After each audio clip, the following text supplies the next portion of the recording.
talk about this, okay? Let's talk about one of the longest book ever on this planet. Yeah, let's do that.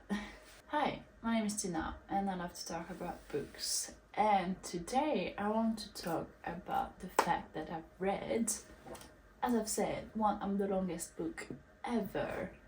And I wanted to talk about it and to maybe either prevent you from reading it, either convince you to read it. And I'm afraid my opinion is biased. I'm afraid my opinion is completely subjective, which leads me to the disclaimer of this video, which is that I'm not in any way a professional about this. I did not graduated from a lit degree. I'm just a random girl who did a law degree. I actually did a law degree, okay? And I just love to read books, and I want to relate my journey as a reader, as a random reader who is curious about every type of book. And I wanted to read a Russian classic literature by Tolstoy, and I just want to talk to you about it. And I have to talk to you about it. Everything I'm gonna say in this video is my kind of influenced interpretation, because of course I've read a lot of things, a lot of different things from the author's note and the editor's note. I've read a lot of things on the internet too, so my opinion is influenced and it's completely subjective. It doesn't mean that it's gonna be yours too. And don't be offended if I say something again about books that you love. It's not personal, okay? I'm not attacking you personally, for sure. Please be aware of that. So what the video of today is going to be about is absolutely going to be about this book, War and Peace by Tolstoy. And this is, as I wanted to do for Anna Karenina, review first, a general introduction about what this book is about and some things about the author so you can understand him better and his writing, and also how I annotated this book, what is my code. And I wanted also to do a summary, a non-exhaustive summary, of course, because there is so much things in this book. I cannot talk about all of them for sure, but I wanted to do a summary so you would feel as if you've read the book, as if you've lived with the characters. So you don't have to read the book if you are just not into reading it. You're gonna see the chapters in the bottom of the video, so just watch what's interesting you. The first part will be all about the journey of reading this book, and then it's really going to be about the summary, the part where you want to be spoiled and where you would like to know what's happening in this book without reading it, just to save you a huge amount of time, okay? Because I've read this book within 2 months. Yes, within 2 months, because there are 1,200 pages, and I wanted to talk also, but we'll see that later, about the importance of choosing the translation. That's making a huge difference. It's a huge deal, and it's changing completely your experience of reading a book, for sure. And I wasn't quite aware of that, so I wanted to talk about that too. Let's just jump into it, okay? I hope you're comfortably seated, because it's gonna be a long video for sure. I have all my weapons here because I know it's gonna take me so much time. So, as do you need to be comfortably seated, okay?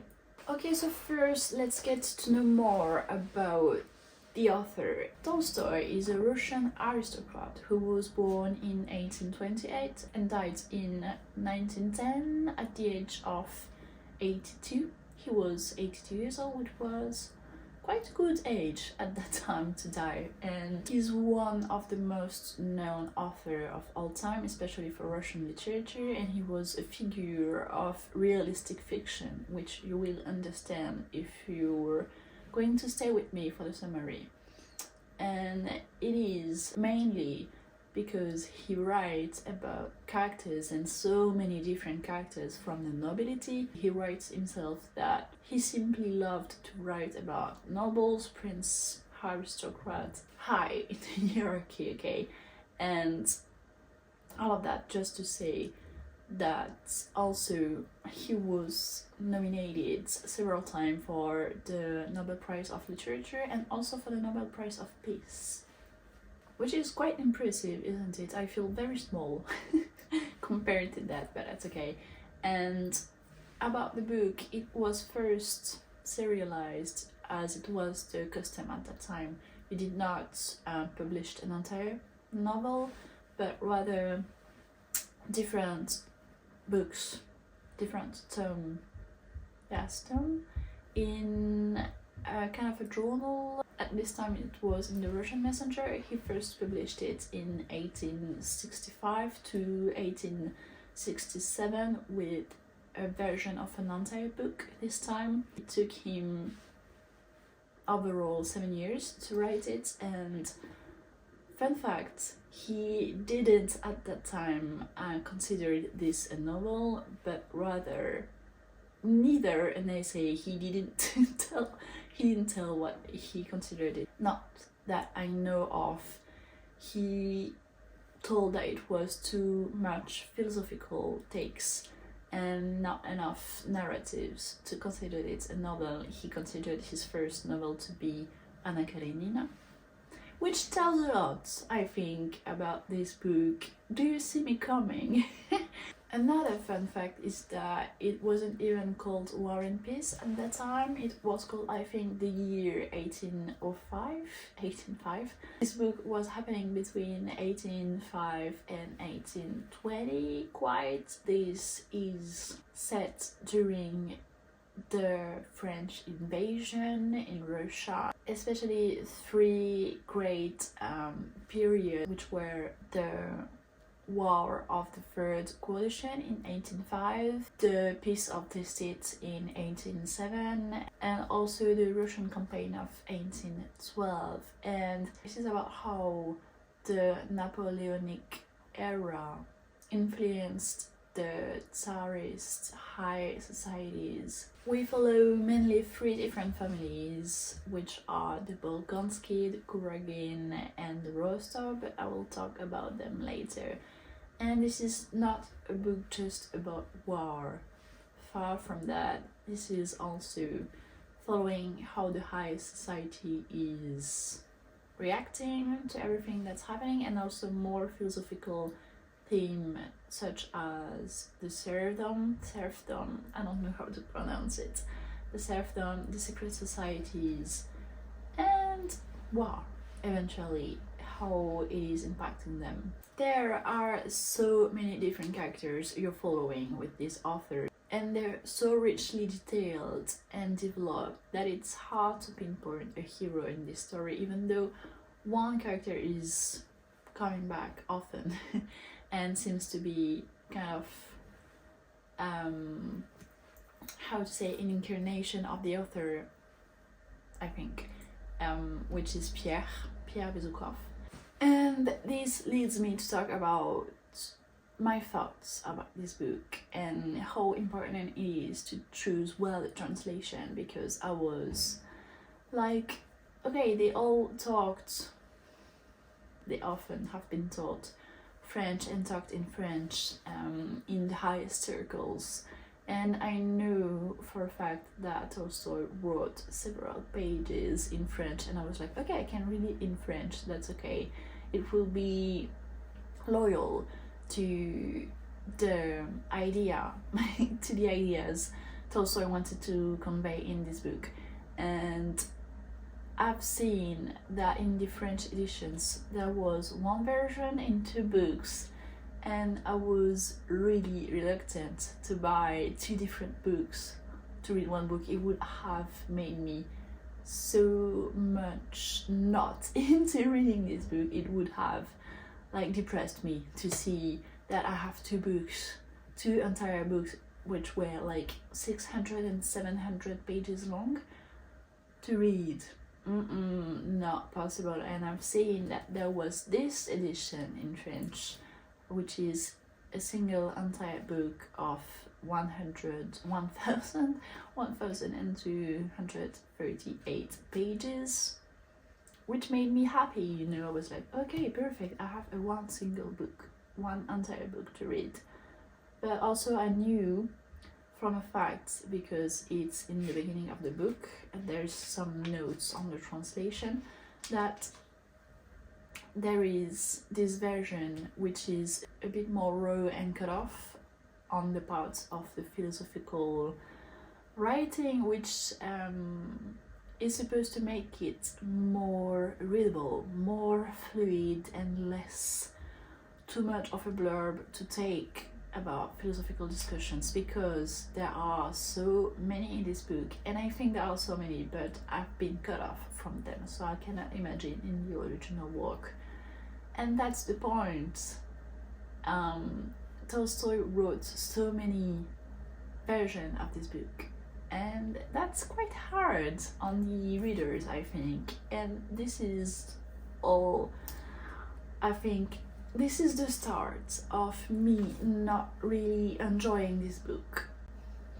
That's it, I said it. I did not really enjoy this book. It was kind of a pain to read because, firstly, this is so long. This is too long. This is, oh my, it's 1,200 pages. But not just about war, but about nobles, men, reacting to war and their ideals and how they try to use their connections to get even higher in life, about nobles having financial problems, about nobles having spiritual questioning. And this could have been interesting for some people, but not to me.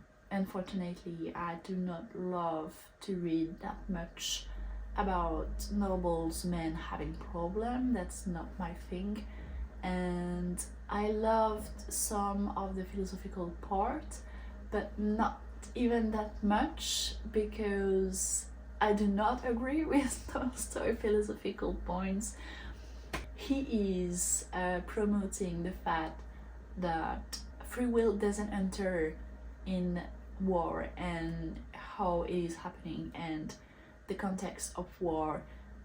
According to him, it's happening whether you are deciding to do it or not. It's not up to the man, it's up to greater doing. And even though I kind of agree about the fact that sometimes there is a greater doing, I agree that sometimes there is destiny, you know. There is karma. I kind of believe in those things, but I do not believe that the free will of the man is not interacting with the context. I do not believe that the decisions of Napoleon and the Emperor, the Tsar, did not influence the battles whatsoever. This is not possible to me. Tolstoy is a great fatalism pro-team, which is a red flag for me. That's why I did not enjoy this book, even though it is a masterpiece about the writing. His writing is just, he knows how to write about noblemen and how to portray perfectly their lives and their questioning and their issues and how they're living. And this is so real. This is real. This is real, okay? This is realistic fiction. That's why Tolstoy is known, but that's not for me at all.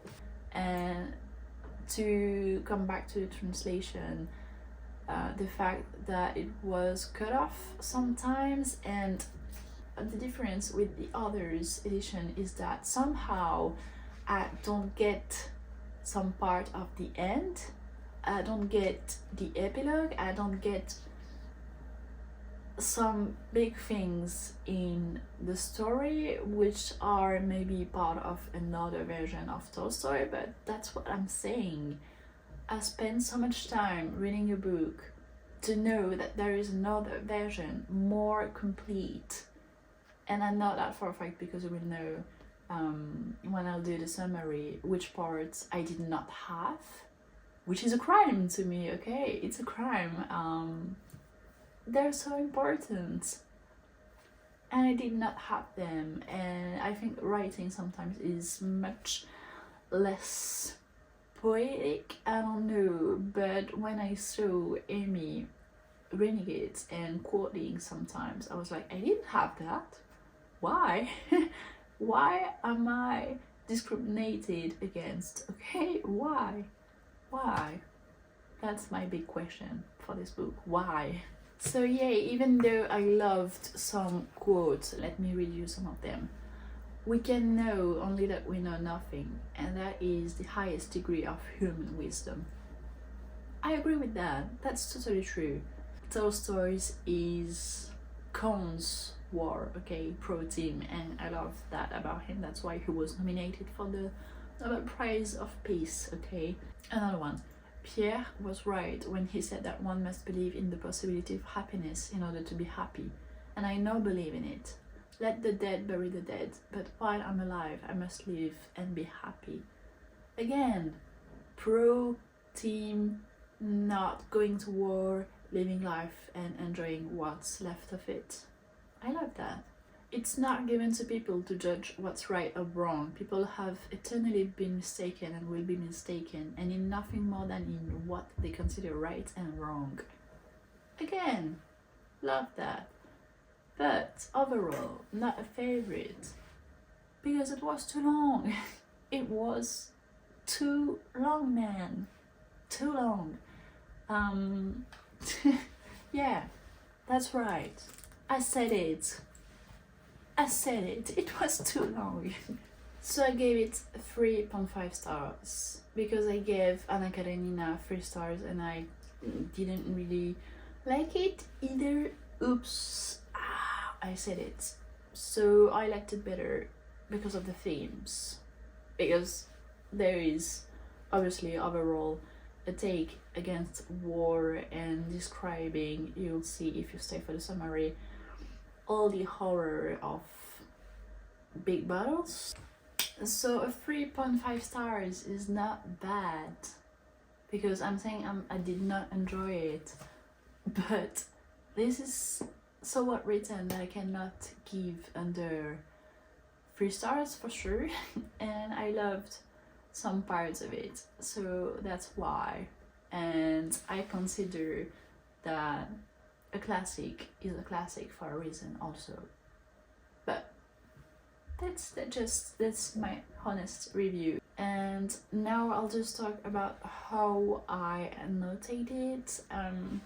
Vaguely, I'm not going into details about it, but I liked to put some milestone, if I can say it like that, to know where the parts are and how much pages I was left to reach every one of them. And I have a quote color. I just go along in the beginning of the book. I always try to identify the main themes, which were in this book the main themes about religious. There is a lot of spiritual. I didn't talk about it that much because I'm not a much spiritual person, but there is a lot of spiritual and religious questioning, a lot of religious parts, which is not my main subject of interest. And there are also a lot of political / war related stuff. And what else did I identify from the beginning? There are also, as it is said for this book, and that Tolstoy was kind of influenced about theater, and he loved to write in kind of a theater way, so I tried to identify that because I knew before I started reading it. And overall I also identified kind of, I like to call it the character's development. I underlined when a character was described and in which way, and how according to me it was evolving through the book.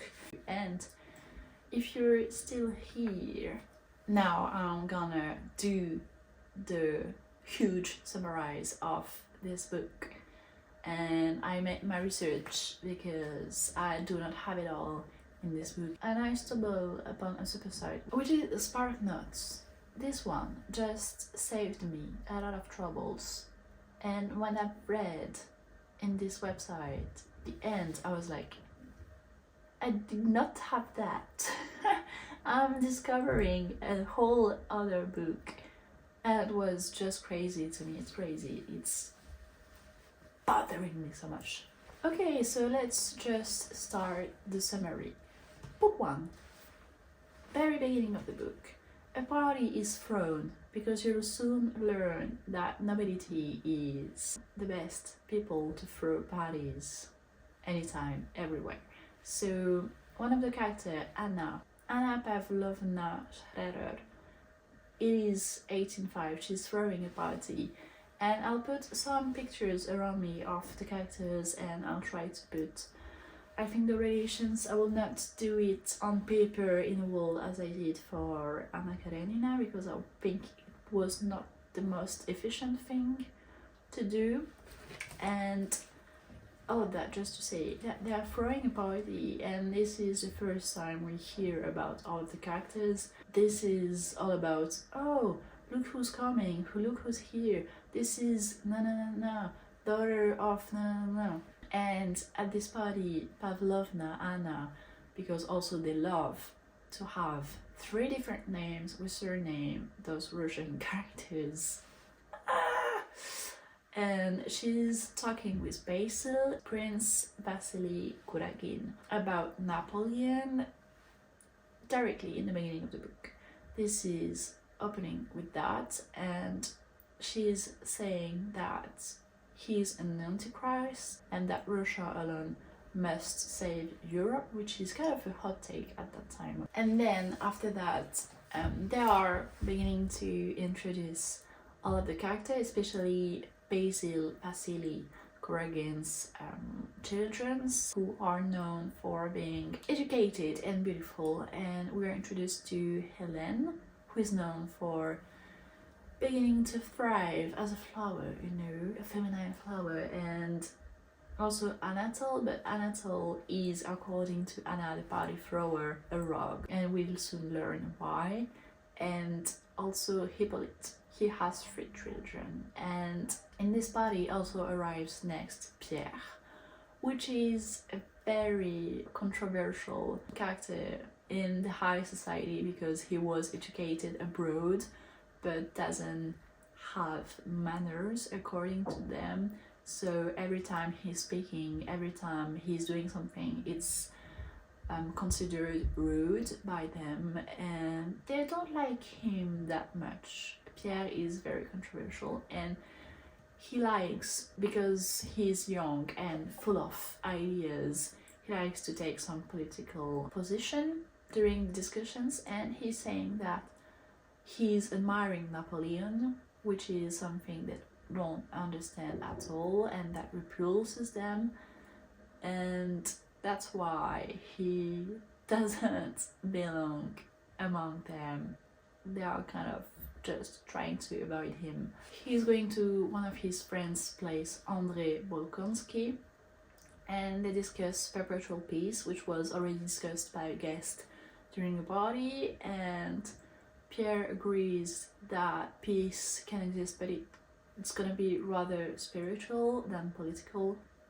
And considering their discussion, philosophical discussion, André is advising his friends not to ever marry because this is a pain in the butt. to marry and have a wife because women are just so superficial and everything, which is a misogynistic part, which is not discussed further in favor of women by others. What disturbed me also through the book is that all the time women are described according to their beauty and just known for their beauty, kind of, and their relation to men. They do not thrive by themselves. But I would say that this is a characteristic of the books at that time, unfortunately. So I'm not talking too much about that, but all of that just to say that they have a discussion where Andre is saying, don't marry, man. It's not worth it because he's married to a woman named Liz. That's it. Also, during their discussions, Pierre promised Andre not to hang out anymore with Anatole, who is the rogue, remember? The son of Basil Kuragin and Kuragin. And he promised not to hang out with them because they're always doing some mischief, but after the party he cannot resolve himself not to. He's like, okay, I need to just, this is life, I need to do it. And he goes to Anatole's place where they are having kind of a weird party where the luck of one of his friends is proving that he can drink a bottle of rum while being on the edge of a window, which is the beginning of me annotating what the heck moments. Because a few days after the Rostov, one of the main family also are throwing a party because it's, you know, the Christians' feast day of the name saints, the Christian saints day of the name, so they're throwing a party for it. And the daughter and the mother, Countess Rostov and Natasha, have the same name, and they're discussing about Pierre's doing, because after that, during the party, they tied a soldier to a bear's back and threw them to the river. I wasn't expecting this. This is crazy. They're doing crazy stuff, the rich, when they're bored. That's for sure. Also, during this party, we're introduced to kind of the circle of the Rostov's characters. We're introduced to Natasha, the youngest daughter, Nicola, his older brother, and Vera, the oldest sister, and Boris, one of their friends, Nicola's friend. And there are a lot of dramas during this party among the youngest, because there is Sonia, the cousin of the Rostov, who is enamored with Nicholas, his cousin, not discussing the cousin love thing here, but she's jealous during the party because he's kind of flirting with Julia, who is another character. Natasha is witnessing this, and she is also next calling to Boris to tell him about that and flirt with him and kissing him. What? She's 13 at that time, I think.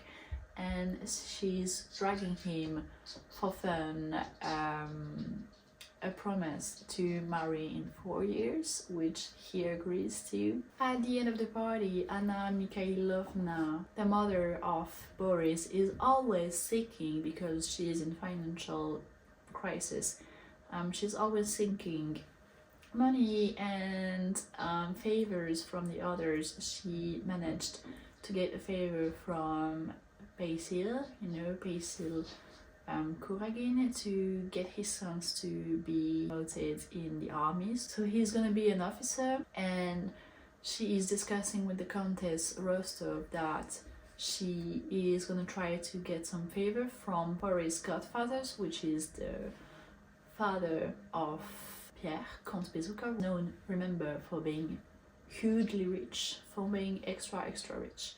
And in this extract, also during the party, we learned that Nicholas is also enrolled, is going to be enrolled in the army, but not that much to follow Boris, but because he has some sense of vocation there, he feels that it is his vocation rather than just to follow Boris, his friend. Meanwhile, in book 1, the Count Bezukov, the father of Pierre, is ill, completely ill. He's having a 6th stroke with no hope of recovery.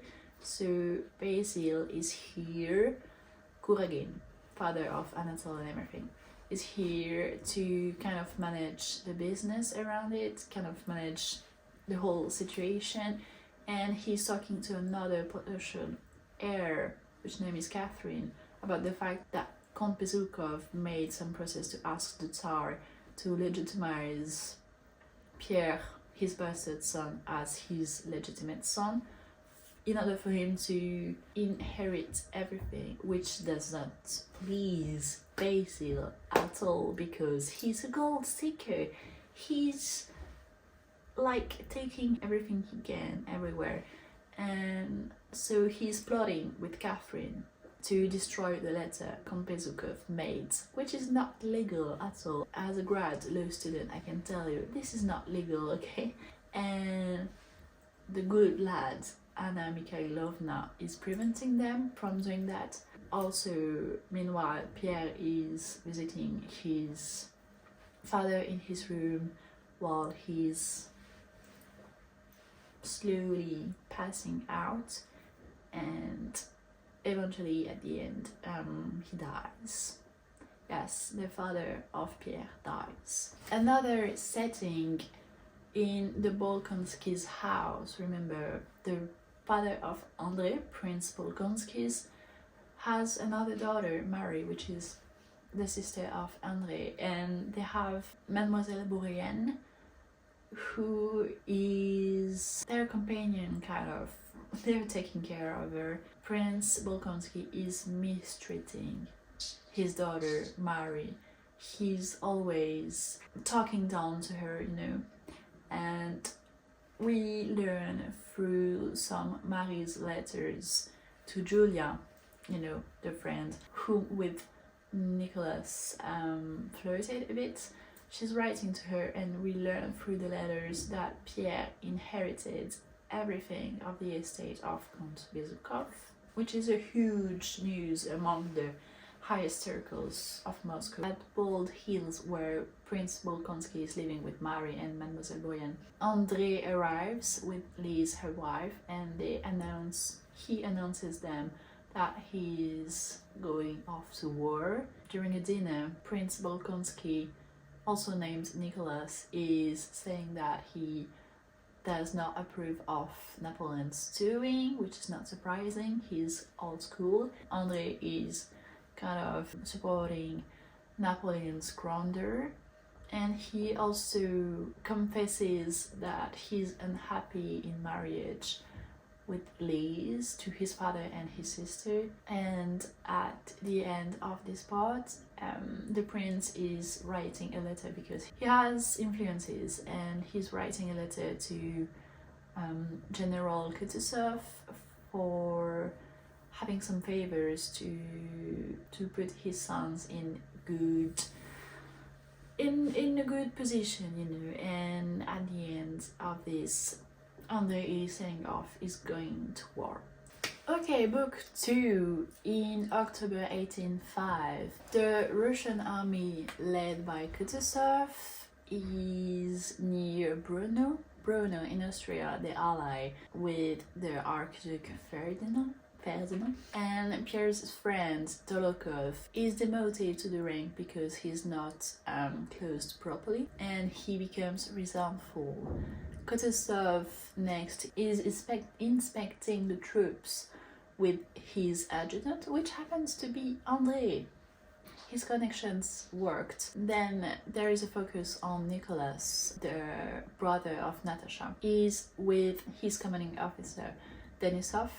They are enjoying their time of leisure until another officer, Telenin, steals Denisov's purse, and Nicholas publicly accuses him and demands it back, which earns Nicholas charges of insubordination from his superior and Nicholas refuses to apologize, which is kind of putting down their expectations about war. They are disappointed, all of them. Then the Russian troops retreated over a river and they're pursued by the enemy, and the battlefield is chaotic. They somehow managed to burn a bridge over the river, which prevents the troops of the enemies of coming, and Nicholas manages to do that, but the orders are not understood and everything is in chaos. There are also some Russians who dies, but in a way it seems that the commanding officers somewhat selfishly weigh the lost lives against praise for the platoon, which is something Nicholas is disappointed in. Everything he imagines is crushed from the first battle, and despite the rumors of Napoleon's troop retreating, the French troops are gaining some ground against Kutuzov's Russian forces, and Andrei is sent to convey a diplomatic message to Austrian in exile government, and he meets with the Minister of War, which is nothing, and conveys the fact that Kutuzov won a battle, but it seems to weigh anything against the fact that one of the Austrian officer Schmitz died, and Andrei is in delusion about that. He's disappointed by the fact that it means nothing to them, and he's talking with one of his diplomatic friends, Bilibin, and he reflects about the recent victory, and Bilibin speculates about the dark fact that the Austrian might be thinking about doing a separate peace with the French, and Andrei does not believe in that at all. He doesn't want to hear it. Andrei learns that the Russian troops are again pursuing the Russian troops. He wants to join the army ASAP, but Bilibin is talking him into not doing so and staying with him rather than loyally and blindly join again his army. But however, Andrei decides that it is his duty, and during the journey to go there, in his way, he sees that Russian soldiers are refusing to let a helpless doctor's wives to pass, and this is another delusion to him. He's like, Russian troops are a chaotic mob. And once he's there, he's asking Kutuzov to join Russian army, and he's informing him that this battalion, his troops are doomed, and that's why Andrei wants even more to join them, because he has kind of a sense that he's needed there and that he can make a difference. The battles begin, and Andrei is with Bagration, and they are over the field, and Andrei is very impressed by how Bagration is. He has some charisma, he knows how to motivate his troops, and they also go to a place where the detachment have been overwhelmed. They find a lot of wounded soldiers, and the commanding officer asking Bagration to turn back, which he refuses. Meanwhile, Nicholas is waiting for his first proper battle to begin. He cannot wait. He's like, I have my gun now, please somebody just fall under my gun. Like, I need to shoot someone. He wants to spark during this war, and he's disillusioned very quickly when his horse fell and he's stuck in the bottom of it, and he sees enemies coming with their guns, and he's like, why? Who are they? And he's asking himself a lot of questions like, what am I doing here, and why do they want to kill me, someone who is loved by their relatives? And he doesn't understand, and he's like, ugh. And that's a big turn for me in this book, because everything shatters, all their illusions just shatters, and Andrei is like, I want to do something great, I want to be remembered. Dolokhov is like, and Denisov also, I want to shine. Nicholas just speaks so much about the fact that he wants to kill people, but he cannot manage to do that. He's talking too much without doing anything, Nicholas. And Dolokhov happens to be wounded while trying to make an officer prisoner, and Andrei, next to that, after the battle, he's having some issues because he's saving a captain named Tushin from wrongful accusations of incompetence. Progression has lived. He's like, they doesn't know what they do, they're just here for the fame, and it's all about that. We'll soon learn that every battle is about every high graded position.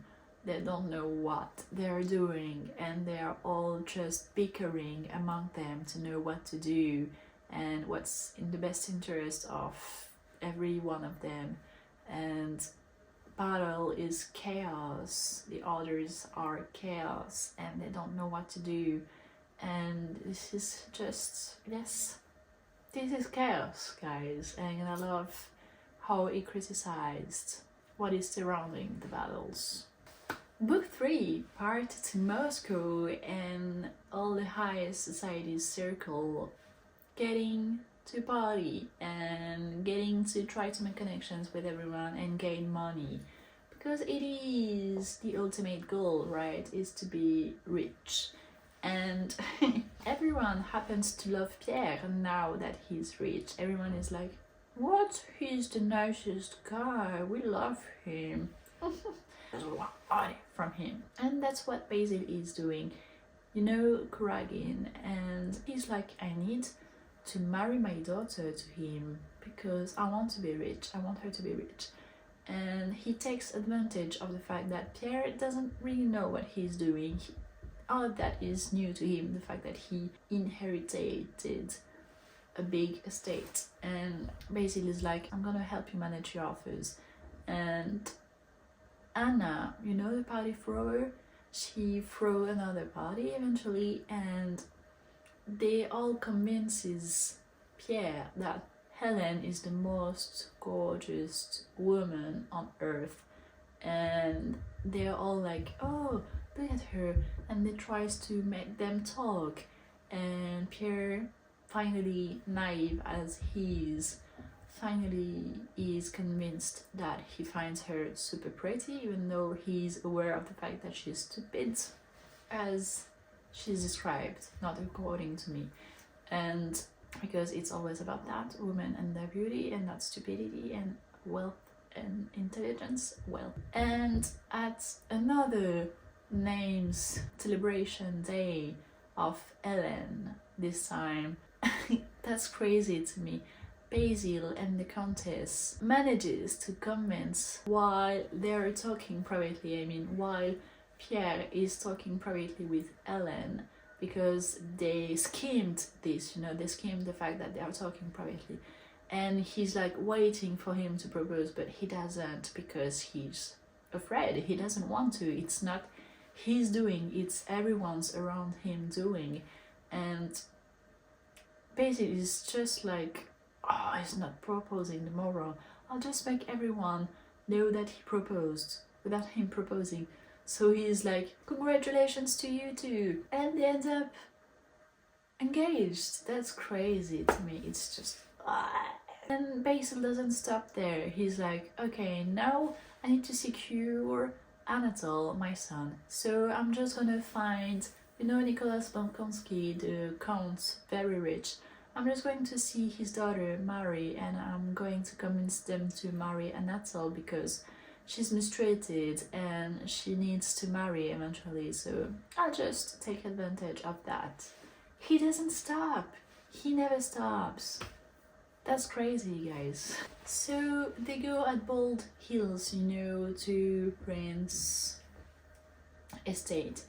And they meet there with them, and the prince doesn't like Vasily's personality. It's making him grumpy, And Mary is slowly falling for Anatole's flirt, and she eventually begins to agree to marry him. But don't worry, Anatole ruins everything by kissing and flirting with Mademoiselle Bourienne. So Mary is like, oh no, okay, I was misled from my vocation. I need to be faithful and loyal to my father, and I need to be faithful with the Lord. So no, I'm never gonna marry. So she doesn't agree, and she's rejecting Anatole, and his father even was like, okay, I'm gonna give you free will, my daughter. You can do what you want, even though he was grumpy about it. He was like, I don't want her to marry deep down.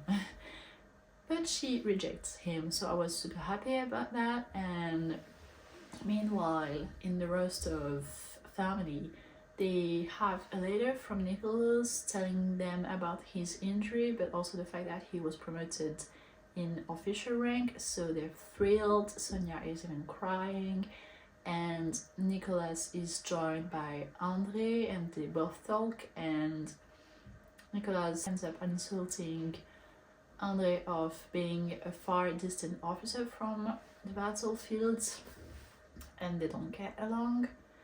And after that, the Tsar and the Austrian Emperor just visits their troops, and Nicholas is once again like in awe in front of the Tsar. He's like patriotic as heck. He's like, I want to give my life for him, and that's it. After that, it is known that the Russian and Austrian strategists announces that they are gonna attack the French, even though Kutuzov is kind of afraid of losing. He fears that they're not ready for that. The day before, in the evening, they heard some shots, and in the morning, it is for sure that they are going to battle among kind of a fog and a mist, and that is giving them some chaos. There are some detachments that are late. It is chaos among the battlefield. Once again, chaos every time. And it happens that the French are much closer than they thought, and battle begins, and Kutuzov is wounded during charging. I don't know if I can say it like that. With horses, he's riding horses and he's charging, and he's wounded in the cheek, at the cheek, and seeing that all the other soldiers present are like, what are we gonna do? We're lost, because he's wounded, so he fell, I think, if I remember well. And Andre is doing some heroic stuff. He is on his horses and he kind of leads the other soldiers, and at one time he falls, but he finds some flag and he's getting the flag and he's running, but eventually gets wounded and he falls, which is crazy to me. I was like, oh no! All but the 18th officer dies, and this is chaos. And in the meanwhile, Rostov didn't even begin, Nicholas didn't even begin the battle. Boris rides into it, and Rostov and Nicholas don't. He's fleeing the battle and he's searching for the Tsar. He's fearing for his life, so he just cannot accept the fact that there is some defeat. It's too horrible for him, so he just wants to get to the Tsar. So during this time, when Nicholas is trying to search for the Tsar, and there are rumors that he's wounded and he's panicking, but finally, I think, find him eventually. And meanwhile, Andre is lying on the ground, wounded, and Napoleon, after the battle, is going through the field, and he finds him, and he's like, you did a heroic thing. You did something truly terrific, so we're gonna make you prisoners, but we're gonna take care of you, like we're gonna tend to your wounds. We don't know what is made of him. So in those chapters with the battle, it is quite clear that Tolstoy wants to divide the delusions, the how you have a romantic vision of war and patriotism, and how in the field you're completely faced with reality and chaos, and that everything is made up. When you're just telling war stories, it's romanticized. Okay, book 4. We are later in 86, and Nicholas goes home to the Rostov with Natasha, who is now 15 and doesn't want to marry Boris anymore. She changed her mind, and Nicholas is going back to Sonia, who is now 16 and is beautiful. But he's like enjoying his bachelor life and going into debt again, because when he was at war he was spending so much money also in games and everything, and now he's doing the same in Moscow, and he's drifting a bit away from Sonia. Like, I know I'm promised to her, I know I'm kind of engaged to her, but I'm not. And the Rostov plans to invite Pierre to a party, the English club party, and they'll learn soon about the rumors of Helen, his wife, you know, the daughter of Basil. She's been compromising her virtue with Dolokhov, and we soon learn that all the Moscovites finds it difficult to believe in the Russian defeat. Bummer. They go to a party, the English club thrown by the Rostov, and at some point Dolokhov is making the toast, you know, and he's making the toast for all the gorgeous women, and Pierre takes it personally because he is accused of with his wife Hélène, and he duels him, and he takes Nicholas as his second, and the morning of the duel he's like, okay, maybe I made things hastily, maybe I did a mistake, I'm not a killer, I don't want to kill him. But the duels happens and he wants Dolokhov, and Dolokhov is pissed off. He's pissed off. Pierre is after that unhurt but filled with remorses, and he's like pondering on the theme of death, and he's like, this is led by the fact that I married someone I did not love, I'm stupid. And Helen comes and he's like, and she's like accusing him of being stupid, of exposing them both. She's like to ridicule, and she's like, you didn't believe in me, that's unbelievable, it's nonsense. And Pierre is just being fed up with it all, and he's like, we should separate because I don't love you. And she agrees, but she agrees on condition that she receives a part of his fortune. He erupts in violence, he goes completely mad, and he's on the verge of hitting her, and she's terrified, so she flees, and he himself, Pierre, is like, wow, okay. And Pierre, fed up with everything, just decides to go to live in St. Petersburg alone. Meanwhile, after that, Kutuzov sends some news to Prince Bolkonsky about his son Andrei, and he's saying that he's dead, that he died, and we are like, no, not Andrei. And he informs his sister Marie, but she doesn't want to tell Liz because she's pregnant, and she is beginning to be sick with worrying and with her pregnancy, and she doesn't want to worry her until she delivers the baby. She begins to be in the process of delivering it, and all of a sudden Andrei is going back home, and he's like, you're all my life, you're all I need to be happy. And Liz dies in childbirth. How tragic this is. I was like, no! It got me. I was so sad about it. I was upset. I was upset. I was like, Tolstoy, what are you doing? Why do you crush my heart like that? Meanwhile, Dolokhov, wounded by Pierre during the duel, is in convalescence, and he's befriending Nicholas, so he spent a lot of time to the Rostov's house, and he's being attracted to Sonia, and he proposes to her eventually. and she is refusing him because she's like, I love my cousin Nicholas. And Nicholas is just like, you can marry him, don't feel trapped by me and just live your life. And she's like, no, even though I have kind of a love as for a brother, it's enough for me and I'm loyal to you. Meanwhile, Denisov is spending a lot of time with Natasha and he's beginning to be in love with her. He dances with her during a party and he also proposes to her, but she also refuses. And they both, Dolokhov and Denisov, Moscow, disappointed. Also, Nicholas plays cards game with Dolokhov and he loses, but loses for good. And he owes a lot of money to Dolokhov. He lost the money his father gave him and much more. So he's like, how am I gonna do that? And he asks his father some help. His father is decrepit. He's losing his soul. He's like, my soul will just got out of my body.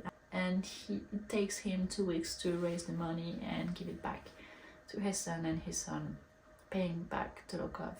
So it adds up to their already financial issues in this house.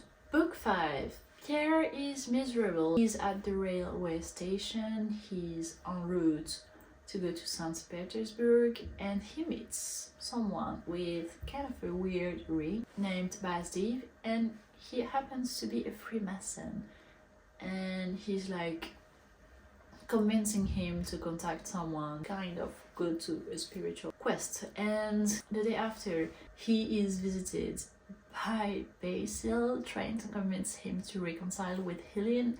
In a new show of boldness, Pierre is like asking him to leave and doesn't want to repeat his earlier mistakes. And Anna Pavlovna, the party thrower, as always, is making party, and she takes a new interest in Boris because he's doing well. He had some recent success as a military officer and also as a diplomatic assistant, and that leads to making him friend with Helene, and being a regular guest at Helen's place, which is completely new. In 86, war recommences and Prince Bolkonsky, Andrei's father, is appointed military commander despite his age, and Andrei doesn't want to have anything to do with active welfare again, so he kind of takes a position under his father's commandment, desk job, and he stays home to take care of his son. He's miserable, and in his vast estates, meanwhile, Pierre, near Kiev, attempts to reform according to his new Freemason moral principles, trying to reform some of his land management. He orders his serfs to free themselves, for example, a pregnant woman not to work, and so on. The peasants seems happy at first, and Pierre is like, well, I'm doing a great job, but he doesn't know that they are even more miserable and are enduring great suffering. And in his way to Petersburg, he's visiting Andrei, who seems to be even older and gloomier. He's super sad for his friend. He's trying to make a difference by talking him into some of his new ambitions, and Andrei is like in a stoic indifference for the serfs and the great battle of the good against the evil. And Pierre's enthusiasm eventually has an impact on Andrei, which is a good thing. And he begins to emerge from his melancholy state. In the meantime, Nicholas is going back to war in his Hussar regiment, and they are starving, they are poorly clothed, but a sentiment of camaraderie is here, so everything is kind of good. but eventually they are fed up with starving and they find out who is the responsible. It's another regiment who is not providing the food they are receiving to them. And Denisov, his friend, he's doing a Denisov, he's like threatening them and everything. So he earns kind of blame for insubordination for that, and Nicholas, determined to help his friends, wants to write a letter and give it to the Tsar, and Boris, his friends, who doesn't want to hang out with him anymore. He's with the highest rank, he's hanging out with some very important French and Russian characters, and Boris doesn't advise him to go to the Tsar, but he does it anyway, and the Tsar disillusions him once again by saying that he's not above the law. He does not manage to do what he wanted to do. During the Tilsit meeting, Napoleon wants to reward a random soldier and gives him the Legion of Honor. And Nicholas is also disillusioned by the falsity of this award, and especially in light of Denisov's unfair plight. So this is the Tilsit Peace Agreement in 1807. It ends up like that. Book 6. By 1809, France and Russia are allies, and they are allies against Austria, which is crazy. They are temporary allies. André has been kind of secluded for 2 years. He's been living in his estate, writing, reading, making political stuff. He managed very well his lands. He did everything Pierre wanted, but he succeeded because of his intelligence, and he freed his serfs, made them wage earners, something that was very revolutionary and a first in Russia at that time. But he's still kind of feeling old. He kind of feels that his heart is dead. Then André is doing a household errand, and on his way he kind of encountered an old dead oak, which is kind of a symbol of his emotional state. And then he goes to the Count Rostov's house on business, and he sees Natasha running on the fields, very cheerful, very joyful, and it's doing something to him. And on his way back, at sometimes he's finding the oak again, but blooming, and he's like, okay, something is happening to me. I'm finding some new joy. Returning in St. Petersburg, André meets up with Tsar Alexander and his Secretary of State, and he's invited to join eventually the Military Reform Committee to do a new civil code, which is crazy. Also, in the meantime, Pierre is facing some morality issues because he's beginning to be fed up with the Brotherhood's passivity and its mysticism. And Helen returns from abroad and seeks forgiveness and wants to live with him again, and Pierre is feeling kind of in a good mood, so he forgives her and they live together again.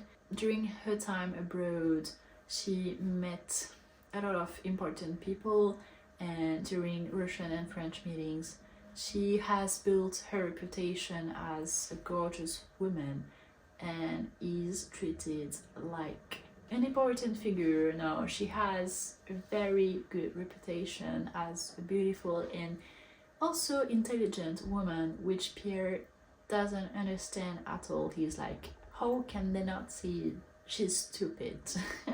The Rostov are having financial problems, as always. They always did. It was an ongoing issue, and so they move to St. Petersburg because it's less expensive. They try to wed their older daughter Vera, but that doesn't have a big dowry, so it's kind of an issue. She wants to marry Berg, an officer, but he wants the dowry and the father cannot provide it.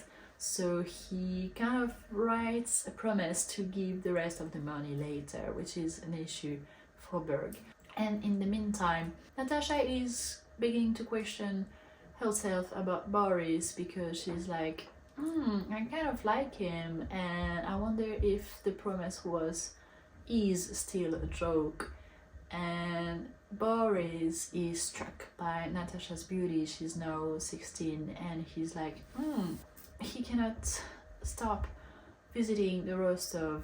That makes Helen angry, because she kind of is besotted with him, if I can say it like that.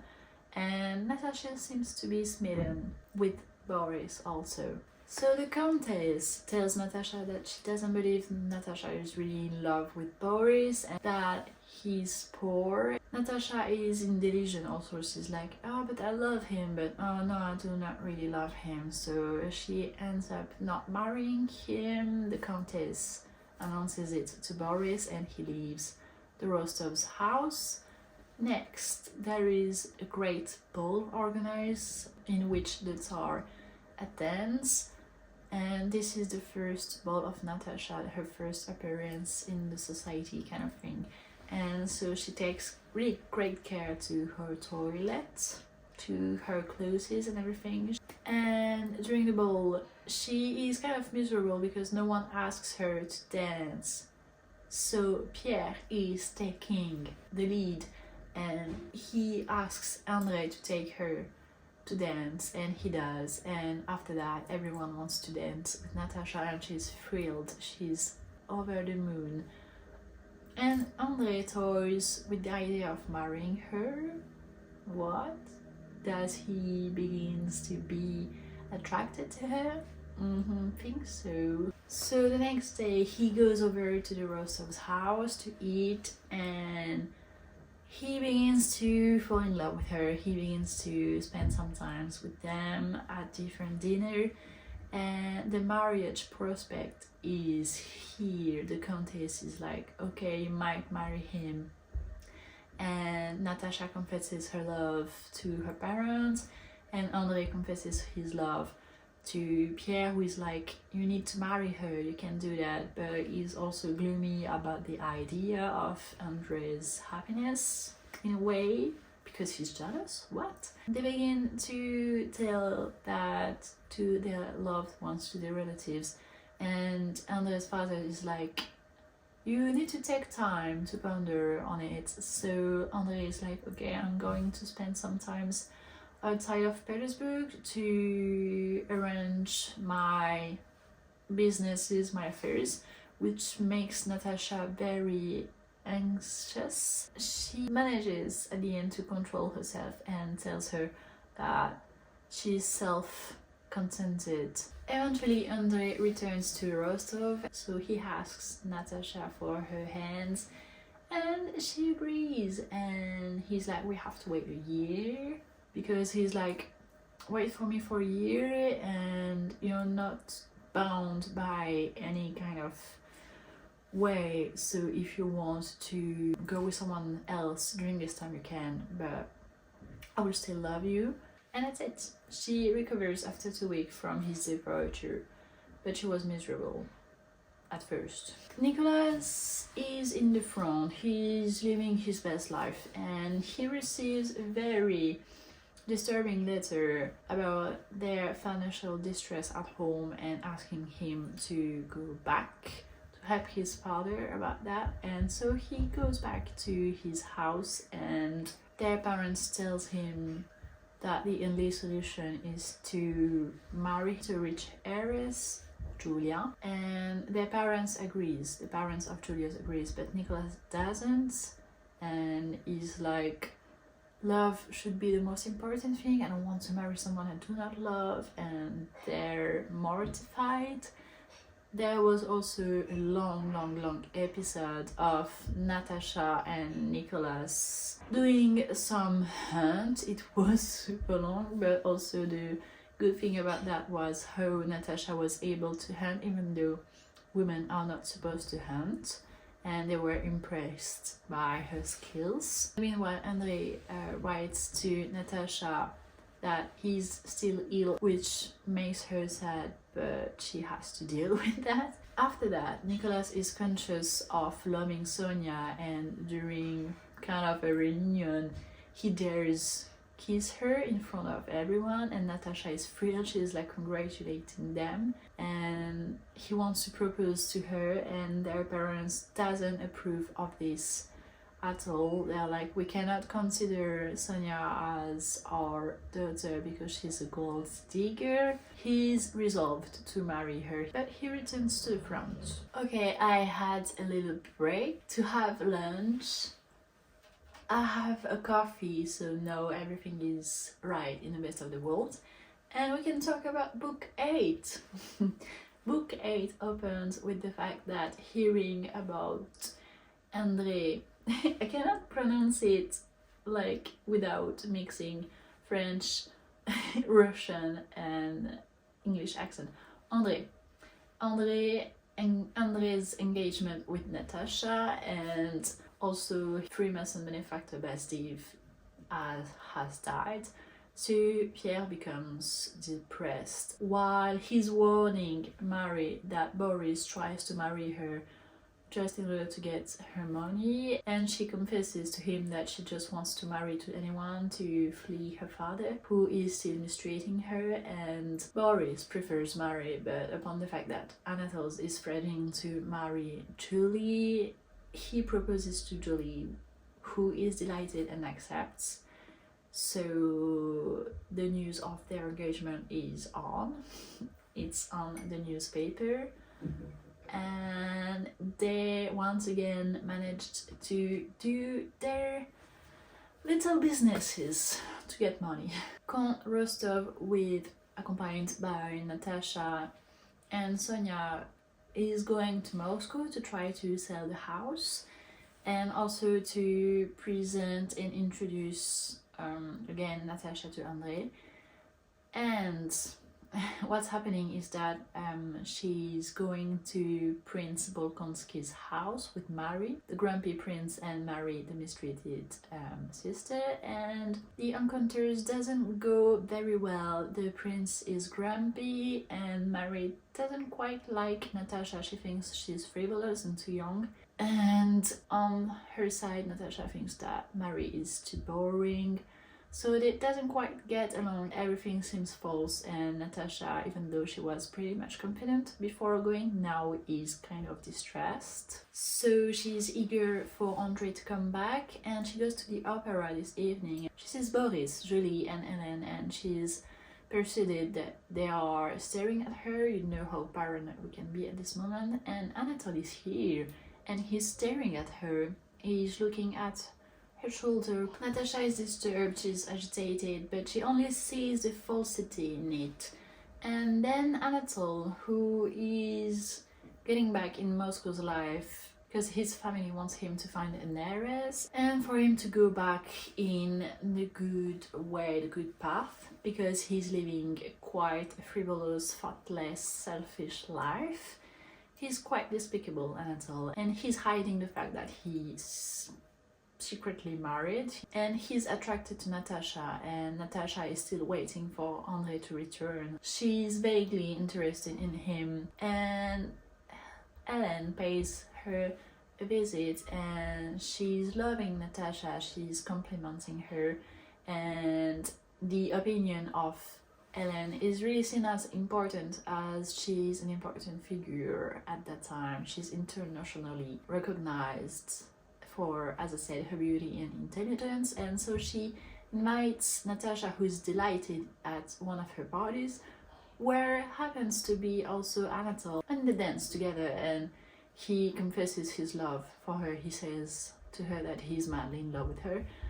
Disturbed, highly disturbed, Natasha is tormented and she doesn't know what to do, and she believes that she might be in love with him. Natasha happens to be even more upset by the fact that she receives a letter from Marie, who begs for her forgiveness, and she also receives a letter from Anatole saying he loves her. And so she goes to sleep, and Sonia finds the letter and threatens her to reveal everything. Natasha is angry at her, and she is determined to elope with Anatole because she says she loves him. And Anatole and Dolokhov, they're hanging out together though, so they find the money to get the horses to elope. And Maria Dimitrievna, the woman they are staying at, finds out, and she's angry as heck, and she prevents Natasha from eloping and promising that she won't tell Count Rostov. But she's calling Pierre, who is told about Anatole's plan, and he's mad.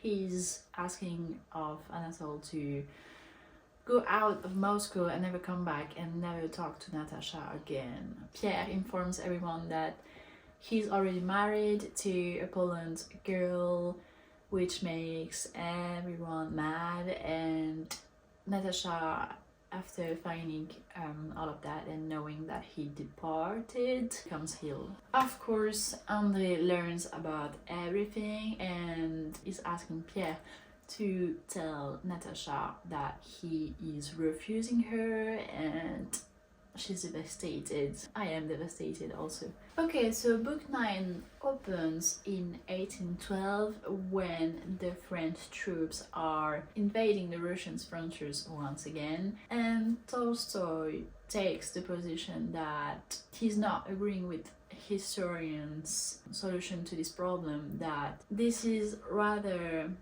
an accumulation of small causes rather than the decisions of humans that are only slaves to their circumstances. They are not acting deliberately, and that's where I'm not agreeing with the authors. I'm not agreeing at all, okay? Nevertheless, here there is an interesting part about the Tsar wanting one of his diplomats to go see the French diplomats and see if this is just a random crossing or if they intend to invade them. So he sends a diplomat who is meeting Murat and then Davout, another French diplomat, and the soldiers, who treats him rather rudely, not to say very rudely. And he finally gets to talk to Napoleon himself, and Napoleon is depicted as a very high self-esteemed guy who doesn't even listen to what he has to say, who just manages to justify what he's doing, how the French are greater than the Russian, etc, etc, etc. And each camp are like, this is not our fault, this is yours. And so interesting to see how he was depicted. Napoleon is utterly convinced of his lies. Next, André returns to St. Petersburg and is appointed again in Kutuzov's staff, and he unsuccessfully tries to duel with Anatole because of everything that had happened, and he serves several years in Turkey. When he comes back to Bald Hills, his family's house, nothing has changed except his son who grew up. Then he goes back to the Western Front and he sees how chaotic it is as always. There is a massive confusion. The strategists are all trying to find the best way to attack, but they're all trying to get their own interest in it, and no one is listening to no one. It's completely chaotic, as I said already. In the meantime, Nicholas receives a letter from his family who wants him badly to return, but that his honor commands him to stay on the war front, and he kind of seems to feel that there's an attack coming, but he doesn't wait for the order, so he attacks. What? And he cuts the arm of a French soldier who is super scared, and he receives honors for it.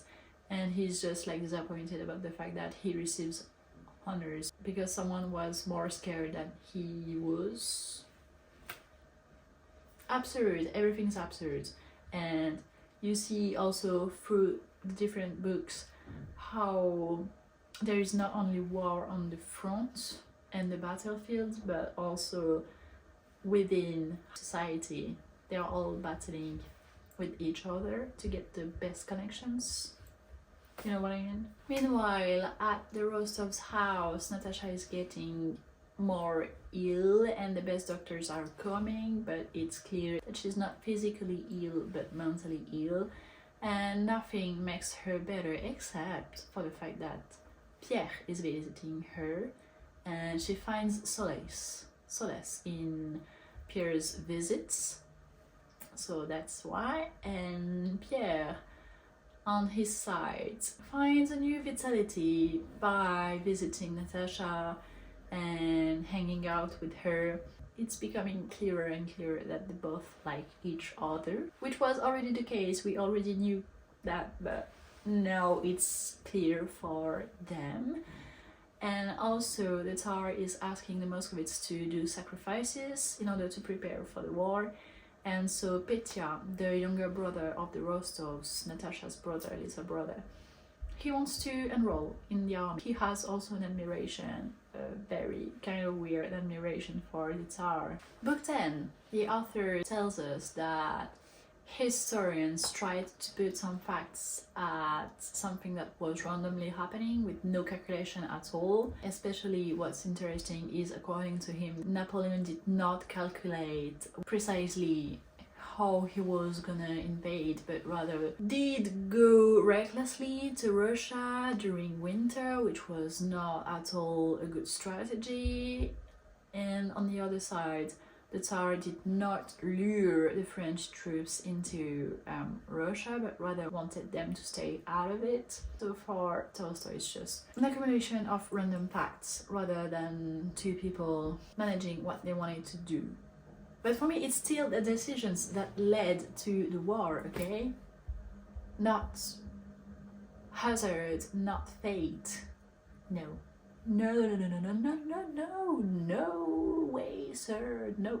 At Bald Hills, the house of André, his father is still convinced that they're safe even though they're near his town, and André, through letters, convinces them to flee immediately because it's too dangerous. And when he comes with his troops, he finds his house abandoned and it is depressing him. Meanwhile, in Moscow, Hélène and Anna are still continuing their salon as if nothing is happening, even though Napoleon took the decision to march upon Moscow. And everyone is even more frivolous. They try not to speak as French as they used to. Julie is preparing to flee, the wife of Boris, and Pierre is facing bankruptcy as he's trying to finance his own regiment, but without wanting to go to the battlefield himself. The Russian and French troops clashes in the Borodino battle. The Russian troops are left weakened, even though the author esteemed that kind of spiritually they won. So the battle didn't happen yet. They are preparing to it, and Pierre feels the need to leave the city, and he's encountering during his way Dolokhov, who apologizes, and also he joins André, who learned about his father's death. He died and he's miserable. He's still not believing and have lost faith in love, in loyalty, in patriotism. They discuss with Pierre how cynical the prospect of a war are. They don't believe that it can be predictable. However, André believes in the victory of the Battle of Borodino and thinks a lot about Natasha. He's miserable. The next scene, we are following Napoleon in his quarters doing his toilet, and the author remarks to Ferry that he didn't win the Battle of Borodino because he had a cold. Natasha encounters Pierre, who is staying at his dead Freemason benefactor Basdiv in Moscow, and he goes through his papers, he's studying, and he's dressed up as a peasant and has a pistol in case he has to defend himself. Meanwhile, Napoleon arrives near Moscow and he's delighted about the fact that he's going to conduct a greater civilization for Moscow, but he's surprised at the fact that they all left and that none of the government representatives are here, and that is quite anarchy there because murder is proliferating and the soldiers, the French soldiers, are looting everything, taking food supplies everywhere, and kind of accidentally are igniting fires through the city. And it's chaos, it's utter chaos there. Pierre is often drunk and rather kind of insane sometimes, and he's convinced that he has to vanquish, to kill the French leader Napoleon, and he's kind of insane. So he goes to the city with the dagger under his clothes, and he's wandering the city and he's encountering a lot of people. He tries to save a girl and he eventually ends up being arrested by the French soldiers and imprisoned. What the heck? Everything goes as normal in St. Petersburg. Anna continues to throw parties, and they soon learns that Helen is healed because she didn't manage to get a divorce. And Anna predicts that for the next day, the Tsar's birthday, there will be good news, and indeed they hear about the victory of Borodino and also about Helen's death. Yes. Nicolas arrives in Moscow, he conducts his affairs, and during a party he flirts with someone, and Marie once again wants to marry him. Sonia in the letter is freeing him from his engagement upon the pressure of Countess Rostov, Nicolas' mother, so she says basically to him that he can marry Marie. So Tolstoy's criticize the fact that everyone is attending to their needs and their own little world, whereas they should be worrying about the future of their country, which they are not at all. Meanwhile, Pierre, still imprisoned, pisses off the French soldiers because he won't say his name, but quite get along with Davout, the French officer, and despite that he's taken to execution with other soldiers, and all of the other soldiers were killed except him. He was forgiven, but he doesn't understand why, he doesn't know what happened, he's lost. So are we, which is a metaphor for the absurdity of everything and the injustice, and yes, pretty much not so legal thing. As a graduate law student, I can say to you that is not legal. Book 13, without explanation, Napoleon decides to retreat his forces from Moscow and promises that they won't lose everything, which is not the case. They lose everything while departing. Pierre is still prisoner and he's finding joy in the little things, you know, being able to sleep and to eat. They just keep the prisoner, but they go with them out of Moscow, so they marches with them, and Pierre is marching with his friend he made in prison, but he doesn't go as fast as he should and he should. So Pierre is devastated, as he should be, as he has the right to. Book 13, Denisov and Dolokhov are part of the Cossack partisans trying to hunt the French troop retreating, and they want to enter the French camp disguised as French officers to get information about the Russian war prisoner, and Petya is with them because, as maybe you remember, he enrolled in war, and as a soldier they end up battling and Petya dies, and they end up finding Pierre, who is delighted to have been found because he was beginning to get sick about being a prisoner. Yeah. Book 14, Natasha and Marie are grieving for André's death, and Natasha learns about Petya and she's devastated with her mother, and she's grieving and she's becoming thinner and thinner and more ill.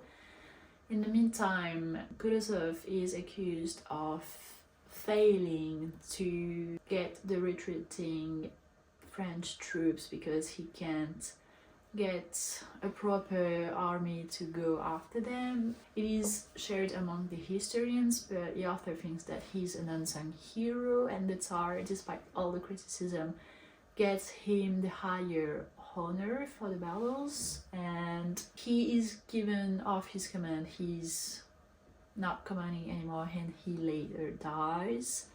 And Pierre is returning to Moscow. There is even more people than before the war in 1813, and he goes back to his house and he lost everything, and if he doesn't reconstruct, he's losing everything, but he says that losing everything made him richer. That's beautiful.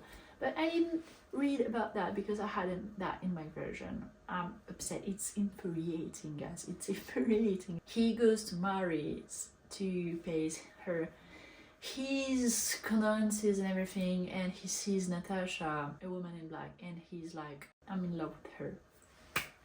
The end. Epilogue.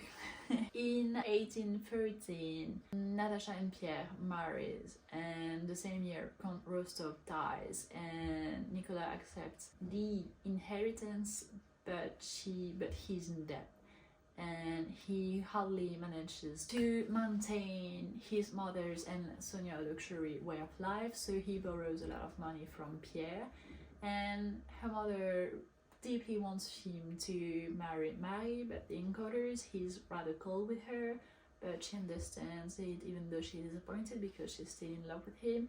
Eventually they marry, and year 1814, Natasha is the mother of 4 children, and she's devoted, not thinking anymore about fashionable and accomplishments, and Pierre is the proud father of a family and he's never dining out.